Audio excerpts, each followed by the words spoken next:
katawiran, sumasakay ako sa tamang sakayan. Pumipila at di nakikipag-unahan, at di ako siga-siga sa lansangan. Bababa't nagsasakay ako sa tamang sakayan, di nakahambalang parang walang pakialam. Pinagbibigyan kong mga tumatawid sa kalsada, humihinto ako pag ang ilaw ay pula. Pagkat ako'y isang mabuting Pilipino, minamahal ko ang bayan ko. Tinutupad ko ang aking mga tungkulin, sinusunod ko ang kanyang mga lituntunin.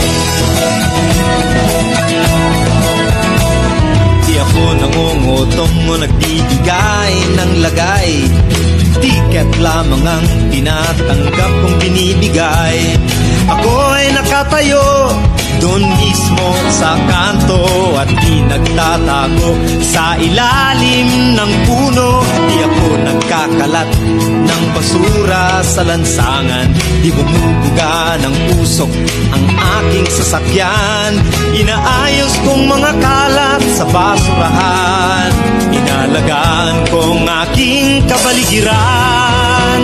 Pagkat ako'y isang mabuting Pilipino, minamahal ko ang bayan ko. Tinutupad ko ang aking mga tungkulin, sinusunod ko ang kanyang mga lituntunin.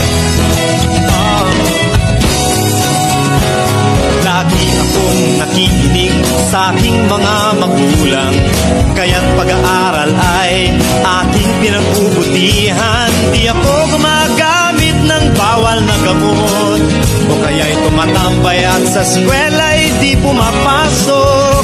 Pinagtatanggol ko ang mamamayang Pilipino, mga karapatan nila'y kinikilala ko. Ginagalang ko ang aking kapwa-tao, pinaglalaban kong dangal ng bayan ko.